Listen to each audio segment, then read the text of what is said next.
steadfast supporter of higher education, and for that I'm very grateful.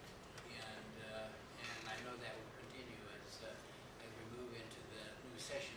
I want to recognize the fact that we have the Speaker of the House here also, Roger Hanshaw. So we have been very blessed to have leadership out of both the House and the Senate, and for that we're grateful. So today, what we're here doing is we're here recognizing the fact that we have two world-class faculty members at our university, Mara McLaughlin and Duncan Lorimer. Mara was just nominated and will be initiated into the National Academy of Science, which is the highest honor given in science in this country. And she, by the way, is the first to receive that award as a member of our university family. So this is very special for us.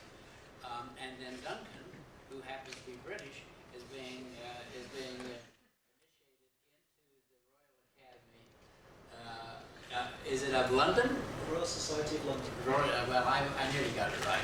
The Royal Society of London, which is the very same recognition as Mara in this country. So the two of them are achieving great things and being so recognized. But today we're also celebrating the fact that they together won the Shaw Prize, which is an international prize that recognizes the best of astrophysics and science. And many people call it the Nobel Prize in the East. It is a remarkable achievement. And they have done all of this while they are here at this institution. They brought great recognition to the state. They brought international recognition to the university, and they brought great sense of place and purpose to our university. By the way, they have an entering freshman that is coming to the university also. So we always love tuition paying parents on top of everything else. So saying that, Governor, thank you for being here, and we appreciate the fact that you come and honor two of our very best. That's really good. We should all applaud our great president, our speaker, but the work that these two rascals are doing right here are unbelievable. So please, let's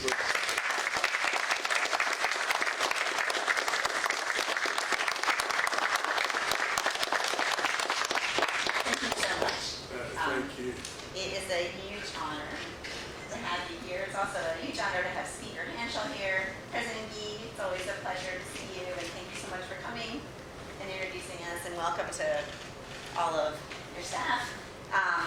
And thank you for all the faculty and students who've come today to be here and sharing this with us. It's really special. So, baby dog isn't here. Well, I left her in the car out there. The reason I did is it's pretty hot. We have some dog cookies for baby dog, labeled with our Center for Gravitational Waves and Cosmology stickers. We have a few things for you about the work that's ongoing in our department. Very, very good. So we just have a few remarks, just less than 10 minutes or so, no long scientific lecture or speech. We just wanted to start by thanking the university and the state for all the investments that have made our work possible over the years. We came here 18 years ago. President Gee mentioned our son. He's right there. He was a baby when we came here, and he's now going to be an entering freshman at WVU. I can hardly believe that it has been that long. When we first came here, Earl Simi was the chair of the department. He brought us in. There was one astronomy faculty member here, Jack Littleton, but there was no astronomy research program and no graduate program in astronomy, which was very surprising given the proximity of the Green Bank telescope, which was the largest steerable radio telescope in the world, and still is. So it was a wonderful opportunity for us. The first few years were tough. We kind of had to develop all the courses and teach all the courses, but now we have 7 astronomy faculty, about 15 graduate students, postdocs, a whole bunch of undergraduates doing research, and we have joined very competitive research programs in condensed matter physics, plasma physics, and physics education research. There's a lot of amazing things going on in the department, and I hope you can take time to read. There's a newsletter in there which summarizes sort of like the past year of accomplishments. But there are so many faculty, some of them in this room, who have been honored with a number of awards and are making really great research impacts throughout the world.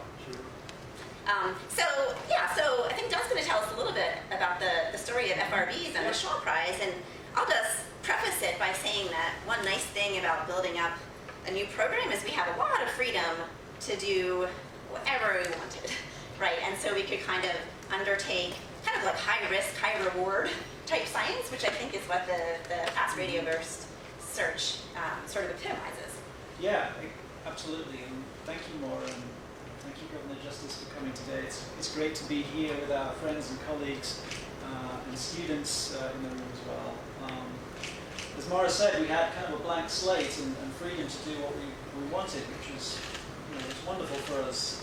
And one of the first things we did was we engaged undergraduate students in research, and graduate students as well, but we had an undergraduate student working on a particular project, and at the time we were looking at data from the Magellanic Clouds. The Magellanic Clouds are our nearest neighboring galaxies. They're relatively close by astronomical standards, only 160,000 light years away. They're just outside of the edge of the Milky Way. Anyway, we got excited about those because a few years before that, Maura had found a population of pulsars that she'll tell us a little bit about in a minute, in the Milky Way through a new technique that was just looking at individual radio pulses, like the kind that we can detect with Green Bank. The data that we had, though, were from the southern hemisphere, so you can't see the Magellanic Clouds from here. It's from a telescope in Australia, and so we got a copy of the data and started looking at it for these pulsars. And a few months in, the student found this amazingly bright signal. It was so bright it actually saturated the equipment. We almost sort of missed it. Anyway, we saw this signal and quickly realized that it wasn't actually coming from the Magellanic Clouds at all. It was coming from much farther away, about 3 billion light years, so halfway across the universe, or a good fraction of the size of the universe. And we kind of really just stumbled upon something entirely new. We've been studying pulsars for many years, and now we've kind of just been in our own galaxy. But now we were suddenly out into the universe, and it was just an amazing time. And we've been part of this community now, where there's hundreds of people around the world. Many of our colleagues in this department and students, but also colleagues around the world that are participating in this research. The great promise is we don't know what fast radio bursts are yet, but we think that they are coming from neutron stars from across the universe. But even if we don't fully understand what they will be, we can use them to map out the distribution of mass across the universe, and that has a much broader significance than just the astronomers themselves. It really gets to fundamental physics. And that was the recognition that we got for the Shaw Prize. But we were just so overwhelmed to get that last year. It was just a wonderful surprise, and we're just so grateful for the support. Yeah, so we would like to show a short clip on the dome. Before we do that, though, not quite yet. Sorry, I just want to give like a couple minutes. A short science intro to what you'll see on the dome.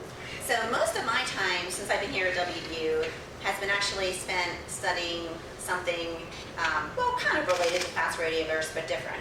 I'm co-director of a physics frontier center called NanoGrav, which stands for the North American Nanohertz Observatory for Gravitational Waves. And what we are doing is we are using compact remnants of supernova explosions, which emit radio waves and spin very precisely and very rapidly so that they act like cosmic clocks in space. We're observing a network of these with the Green Bank telescope and other telescopes, and we're looking for very tiny deviations in the arrival times of the pulses from these cosmic clocks due to gravitational waves that are stretching and squeezing space-time. And I know this sounds crazy, right? Like very, very esoteric science. But we had a very exciting result just about a year ago, actually. It was June 29th of last year when we announced the discovery of these low-frequency gravitational waves. So basically what we saw with our telescopes is that space-time is not static. This space that we're sitting in right now is rippling with these low-frequency waves. So the distances between us are changing all the time because these gravitational waves are passing through space. So we're basically like in a sea of these invisible gravitational waves that Einstein predicted. Anyways, this is really exciting. The discovery is just the first step though. So what we're trying to do now with the work of this Physics Frontier Center is figure out where the waves are coming from. And we think they're coming from very massive black holes, like billions of times the mass of the sun, orbiting each other in very distant galaxies, right? So we're going to learn a lot about how our universe was formed, how galaxies have come together through cosmic time. So we have a lot of funding for this Physics Frontier Center.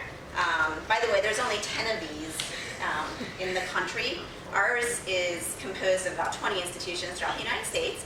And last year, we asked for a supplement from our Physics Frontier Center because we wanted to make a planetarium show about the work of the international collaboration that is undertaking this experiment. And so Susie is going to play the trailer for this planetarium show. Around the world, powerful radio telescopes are pointed at extraordinary objects scattered throughout our galaxy. An international team of astronomers are sharing their resources and have set their sights on creating the most sensitive detector of low-frequency gravitational waves using pulsars. They're essentially like these zombie stars that are formed when stars bigger than our sun go supernova at the end of their lifetime.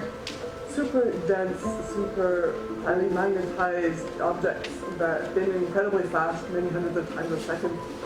They are incredibly stable rotators, beams of radiation that are coming out of each magnetic pole, and as those beams pass into our field of view, when we're, say, pointing a telescope at it, we see a pulse. Pulsars have been studied extensively since their discovery over 60 years ago. With their extreme and unique properties, pulsars are being used to probe ripples in the fabric of space-time. Learn more in Cosmic Clocks, a film from the West Virginia University Planetarium, out this fall.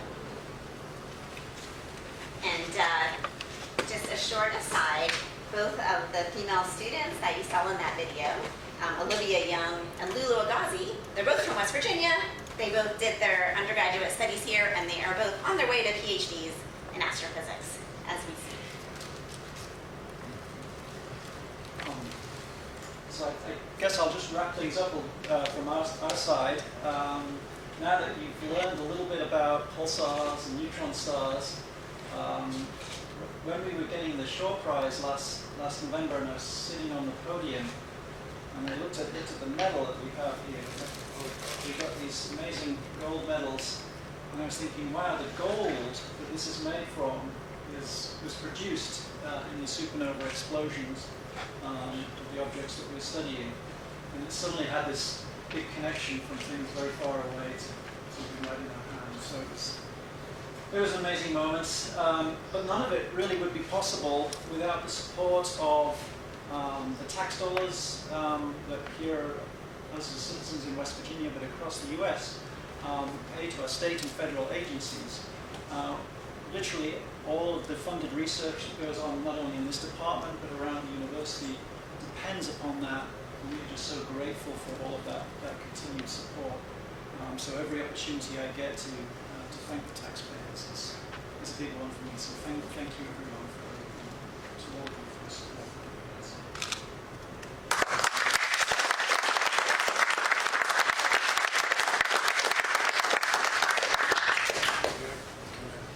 I'm going to keep this. Here, Mitch, maybe don't mean that. No, this is unbelievable. Unbelievable. Congratulations. Well, let me just say just a few words, okay? And I'll be very short and quick. the work you do, all of it, the influence that you have on the students that are here, the influence you have on your colleagues, the work that you do absolutely is the reason we have higher ed, the reason we have universities, the reason we challenge each other in this world every day. It's what we do and everything. And in all honesty, your intelligence is off the chart of anything that I could ever even get remotely close to. But with all that being said, thank God for you in every way, because what you do is you bring us closer and closer and closer to solutions and answers that will propel us beyond belief. That's what you do. I mean, it is amazing. And so from the standpoint of our great president, our great speaker, the governor, who's just an ordinary guy that loves our state and absolutely believes in our state and believes in our people, you know, with all that being said, just think, the guy that's sitting here is your governor right now. His grandparents never had indoor plumbing. You know, and in all honesty, what do? We work, we challenge, we absolutely continue to solve and come up with answers, and absolutely then it provides opportunity. So I mean it when I tell you that you should be very, very proud. The governor has the opportunity to do just this, and that is to give away the highest honor that I can possibly give away. And so for Mara and for Duncan, I have them right here. But I'm giving you guys the Distinguished West Virginian Award. And with all that being said, this award, and I'm going to go with Mara first, that's for sure. But this award basically is just saying exactly that. But the thing that you don't know is this. I've probably now given away close to 20 of these in almost 8 years now. I don't give these away like candy. That's all there is to it. I give these to very, very, very special accomplishments and very special people. So from my standpoint, it's the highest honor that I can possibly give you. And absolutely, what I am really telling you, for your son, for everybody that's here, I am telling you, thank you. Thank you for absolutely making us better in every way. So, Laura, that's yours.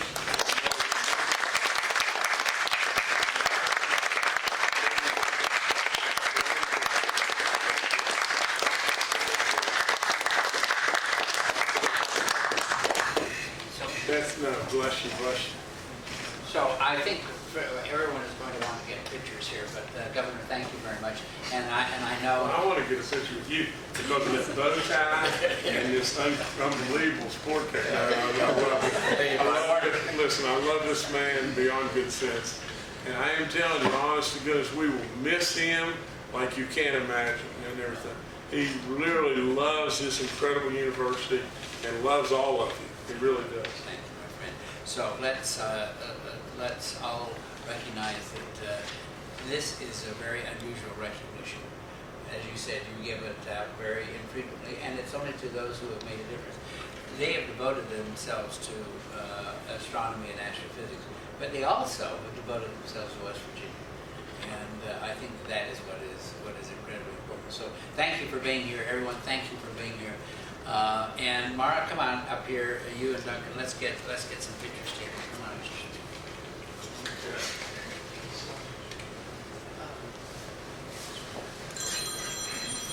Put more around you. That's great. So proud.